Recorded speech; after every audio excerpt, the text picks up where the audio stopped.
Assalamualaikum warahmatullahi wabarakatuh. Apa kabar Anda semua? Kembali berjumpa dengan saya Hirsbun Arif dari Forum News Network.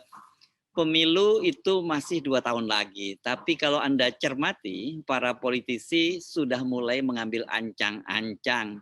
Siapa yang akan maju, dengan siapa akan berpasangan, siapa yang akan dimintai dukungan, dengan siapa akan berkoalisi. Tanda-tandanya itu sudah mulai bisa kita baca dari sekarang. Yang sulit kita baca itu siapa cukong yang akan membiayainya karena transaksinya di belakang layar dan di bawah meja. Baru nanti setelah terpilih kita bisa menduga-duga dari kebijakan yang diambil itu menguntungkan siapa. Dari situlah kita bisa tahu, oh ternyata kandidat ini didukung oleh Taipan ini.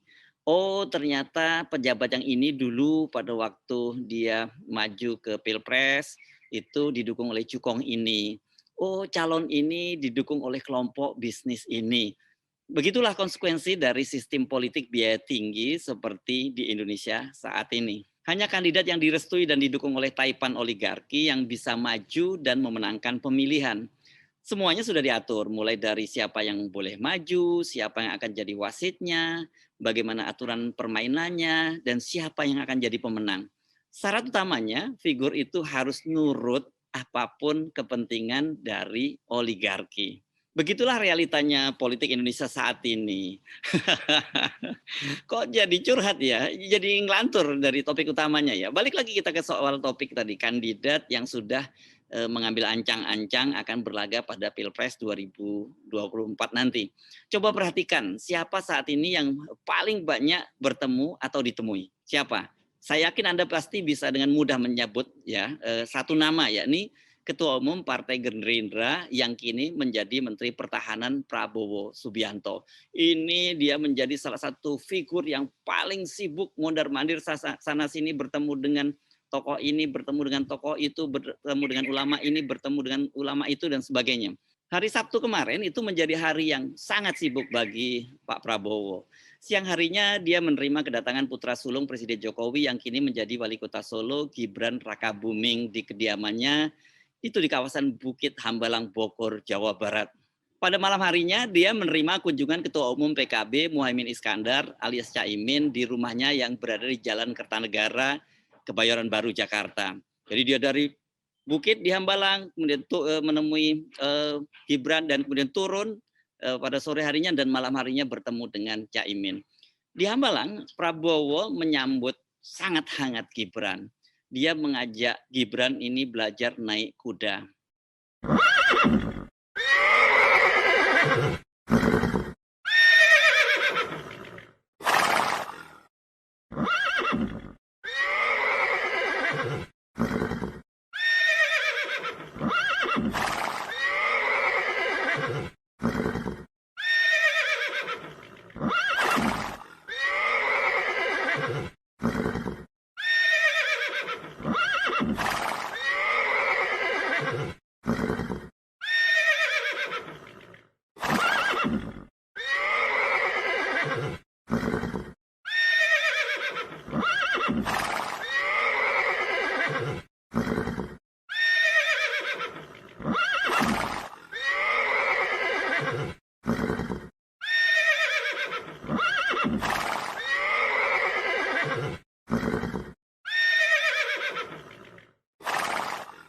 Pertemuan tersebut divideokan dan diposting di akun Instagram pribadi Gibran. Dia memberi keterangan cukup panjang. Berkesempatan silaturahmi dengan Pak Ed Prabowo. Kunjungan ini memenuhi undangan beliau waktu kami bertemu beberapa minggu lalu di pernikahan bule saya di Solo. Pada momen itu saya juga diajari berkuda. Ternyata cukup menyenangkan. Matur nuwun Pak Ed Prabowo atas jamuan dan sambutannya yang begitu hangat. Kami banyak ngobrol santai, diskusi ringan, namun membangun.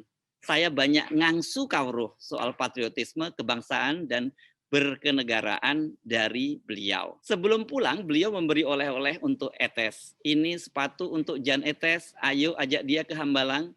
Saya mau ajari dia berkuda. Itu tulis Gibran. Ada pernyataan yang berbau-bau politik yang mengindikasikan bahwa ada tujuan lain selain silaturahmi, kemudian diajari naik kuda, dan sebagai anak muda Gibran menyebut dirinya itu ngangsu kawruh. Itu bahasa Jawa, itu kalau dalam bahasa Indonesia artinya menimba ilmu tentang patriotisme dan kenegaraan seperti dari figur seperti Pak Prabowo. Ini beda sekali dengan pertemuan dengan Caimin yang publik itu bisa langsung menafsirkan adanya agenda penjajakan politik antara Gerindra dan PKB pada Pilpres 2024. Apalagi setelah pertemuan kepada media, Prabowo menjelaskan mereka punya titik temu, titik kerjasama, titik kesepakatan untuk bekerja sama menghadapi tanggung jawab kenegaraan tersebut, yakni Pilpres, Pileg, dan Pilkada tahun 2024. Sementara Caimin, dia mengatakan bahwa sebenarnya pengurus PKB dan Gerindra itu sudah sering berkomunikasi dan itu berlangsung secara intensif. Pertemuan dengan Prabowo menurut Caimin itu makin menguatkan kerjasama tersebut, dan seperti dikatakan oleh Prabowo, mereka siap bekerja sama pada Pilpres dan Pileg serta Pilkada 2024. Clear ya, apa hasrat yang dikandung oleh Caimin maupun Pak Prabowo ketika mereka bertemu itu semuanya jelas, yakni muaranya pada Pilpres 2024. Kalau tadi disebut ada soal pemilihan legislatif dan pilkada, saya kira itu hanya sampingan, itu bahasa pemanis saja, atau dalam politik bonus lah ya kalau bisa misalnya mereka bekerja sama di pilkada. Kalau pileg saya kira nggak bisa lah kerjasama ya. Tapi yang paling utama tujuannya adalah Pilpres 2024. Soal ini rupanya memang sudah disiapkan jauh-jauh hari. Karena pertemuan baru berlangsung tadi malam, tapi hari ini sudah beredar video-video ini, kalau nggak salah videonya diambil di Bandung ini ya, semacam deklarasi barisan Prabowo Muhaimin 2024. Wah, mereka sudah branding angkot-angkot ya dengan wajah Prabowo dan Caimin. Nah, bagaimana dengan pertemuan Gibran? Walaupun setelah pertemuan dengan Gibran dan Prabowo tidak ada sama sekali statement soal politik, bahkan mungkin juga dalam pertemuan tersebut sama sekali tak dibicarakan soal politik, sulit untuk tidak menyatakan bahwa pertemuan tersebut sesungguhnya merupakan sebuah pertemuan politik juga. Hanya saja ini merupakan politik simbol, isyarat yang lazim digunakan dalam kultur Jawa yang sedang dimainkan oleh Gibran maupun Pak Prabowo. Dalam bahasa yang lebih lugas, bolehlah kita sebut pertemuan Gibran dengan Pak Prabowo adalah diplomasi politik yang dikemas dalam latihan menunggang kuda. Kalau dipendekkan dalam satu kalimat, ini ya namanya diplomasi menunggang kuda. Sebuah diplomasi yang bila Anda cukup mengamati Pak Prabowo itu sering dimainkan ya. Bahkan ini pernah dimainkan juga terhadap Pak Jokowi, bapaknya Gibran. Mungkin Anda masih ingat pasca Pilpres 2014. Setelah Jokowi itu bersaing berdarah-darah dengan Pak Prabowo, itu pada tanggal 31 Oktober 2016 atau ya kira-kira 1,5 tahun berselang gitu, atau hampir 2 tahun berselang, Presiden Jokowi itu mengunjungi Prabowo di Hambalang juga. Pertemuan tersebut sebagaimana penjelasan dari DPP Partai Gerindra digelar atas permintaan istana. Jokowi hadir ditemani Luhut Panjaitan, dan setelah ada sambutan resmi, ada marching band, dan kemudian ada jamuan makan siang, Pak Prabowo juga mengajak Pak Jokowi naiki kuda. Ini kudanya waktu itu adalah kuda milik Pak Prabowo bernama Salero. Diplomasi naik kuda Prabowo dengan Jokowi pada saat itu jelas penuh makna dan tafsir politik. Apalagi pertemuan itu digelar di tengah kontroversi rencana aksi 411. Dulu banyak sekali aksi 212, aksi 411, dan beberapa aksi-aksi lainnya. Jadi bisa diduga pertemuan pada waktu itu untuk meredakan tensi ketegangan politik, karena bagaimanapun pada waktu itu para penggelar aksi ini, kelompok-kelompok Islam ini dianggap identik dengan pendukung Pak Prabowo. Beda sekali dengan sekarang ya.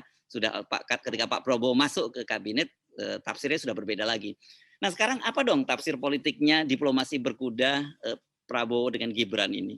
Dari sisi Prabowo jelas ini tidak bisa ditepis bahwa pertemuan ini adalah pertemuan ini syarat dengan tafsir politik jelang Pilpres 2024. Pada hari raya lalu, Pak Prabowo adalah satu-satunya menteri yang silaturahmi ketika Pak Jokowi menyepi ke Istana Gedung Agung di Yogyakarta. Setelah bertemu dengan Pak Jokowi, kemudian barulah Pak Prabowo terbang kembali ke Jakarta bersilaturahmi dengan Ibu Megawati di Jakarta. Dari rangkaian silaturahmi itu sangat terlihat bahwa Pak Prabowo ini tampaknya tetap mencoba merangkul dua kekuatan politik besar, yakni gerbong politik Jokowi dan Megawati. Dalam hal ini kalau Megawati PDIP tentu saja sebagai partai pemenang pemilu. Prabowo tampaknya sangat tetap memperhitungkan kekuatan Jokowi. Itu kan bisa kita lihat dari bocoran yang disampaikan oleh politisi Pandana Baban bahwa katanya ada 4 menteri yang pernah ditanya Jokowi, apakah mereka akan maju pada Pilpres 2024. Mereka itu adalah Airlangga Hartarto, Erick Thohir, Sandiaga Uno, dan Prabowo. Ketiga menteri yang ditanya dengan tegas menyatakan akan nyapres. Ini Erlangga, Erick, dan Sandiaga Uno. Hanya Prabowo yang menjawab bila seizin dari Bapak Jokowi. Ini sungguh sangat Jawani ya, dan jauh dari kesan dan citra yang muncul selama ini dari seorang Prabowo. Nah, dengan mengundang Gibran, mengajarinya naik kuda, dan mengirim sepatu berkuda untuk Jan Etes, cucu Pak Jokowi, ini Prabowo ingin mengirim pesan bahwa dia bersahabat sekaligus tetap menghormati dan loyal pada Jokowi. Jelas ini ujung-ujungnya pada mendukung pada Pilpres 2024. Walaupun selama ini sudah disebut-sebut bahwa Prabowo akan berpasangan dengan Puan, namun sejauh ini belum ada langkah yang konkret. Belajar dari pengalaman pada pemilu sebelumnya, Prabowo itu kan selalu dikecewakan oleh Megawati karena ada kesepakatan batu tulis bahwa Megawati nantinya akan mendukung Prabowo, tapi ternyata kesepakatan itu tidak dipenuhi. Jadi Prabowo ini tidak boleh take it for granted, pasti akan didukung Megawati pada Pilpres kali ini seperti pada Pilpres 2014 lalu. Kejadian pada Pilpres 2014 di mana Megawati lebih mendukung Jokowi berhadapan dengan Prabowo, saya kira bisa saja terulang kembali dengan figur yang berbeda. Karena itulah Prabowo saya kira sangat menyadari itu dan kemudian dia sangat aktif melakukan safari, bertemu dengan para sesepuh dan alim ulama NU, kemudian bertemu dengan tokoh-tokoh lain, bahkan bertemu dengan Ketua Nasdem Surya Paloh. Bagaimana dengan Gibran? Nah, Gibran ini kan belakangan namanya banyak disebut-sebut akan didorong menjadi gubernur DKI pada Pilkada 2024. Kendati pada Pileg di Solo dia tidak diusung, kendati pada Pileg di Solo dia diusung oleh PDIP, maka tidak ada jaminan dia juga akan didukung kembali bila maju pada Pilkada mendatang masih tetap didukung oleh PDIP. Kepentingannya bisa saja berbeda. Apalagi bila benar nantinya Pak Jokowi itu pada Pilpres 2024 bersimpang jalan dengan Megawati. Misalnya ternyata Pak Jokowi masih tetap mendukung Ganjar, sementara Ibu Megawati mengusung Puan. Maka mau nggak mau, ya mereka pasti punya perbedaan kepentingan politik dan Gibran ini ya harus realistis mencari partai lain sebagai tiket pencalonan PDIP, dipastikan tidak akan mendukung Gibran lagi. Disinilah kemudian Gerindra bisa jadi tumpuan harapan. Nah, tukar tambah politik semacam ini sangat mungkin terjadi pada pemilu 2024 mendatang. Tanda-tanda bahwa Gibran akan didorong maju ke DKI 1 itu sebenarnya sudah cukup lama beredar. Ketua DPW NU DKI Samsul Ma'arif misalnya dalam sebuah kegiatan donor darah itu memanggil Gibran dengan Gus Gibran. Sebuah panggilan yang terkesan dipaksakan ya, karena nggak dikenal nama Gus itu dalam tradisi NU Jakarta ya. Ini beda dengan NU di Jawa Timur dan Jawa Tengah. Tapi kita sama-sama tahulah apa makna dan maksud di balik panggilan itu. DPD KNPI DKI Jakarta juga tiba-tiba mengusung Gibran sebagai calon ketua umum DPP KNPI. Dan yang paling mencolok saya kira adalah publikasi survei dari CSIS yang menempatkan Gibran dalam daftar 10 orang kandidat terkuat gubernur DKI. Skor Gibran itu kata CSIS itu bahkan mengalahkan Wagub DKI Ahmad Riza Patria dan politisi Nasdem Ahmad Sahroni. Dan juga ada komentar nih saya baca di media, pengamat psikologi politik dari Universitas Negeri Surakarta Abdul Hakim bahkan itu menyebut kinerja Gibran sebagai wali kota Solo itu sangat mumpuni. Panggilan Gus, pencalonannya sebagai ketua umum KNPI dan pujian setinggi langit dari CSIS dengan kedok hasil survei ini kan sudah bisa kita duga kemana arah dan tujuannya. Karena itu sekali lagi sulit untuk menerima penjelasan bahwa kunjungan Gibran ke Prabowo di Hambalang itu hanya sebatas silaturahmi. Apalagi sekedar belajar menunggang kuda, kan nggak bisa cukup sekali. Apakah Anda juga percaya bahwa kegiatan tersebut betul-betul hanya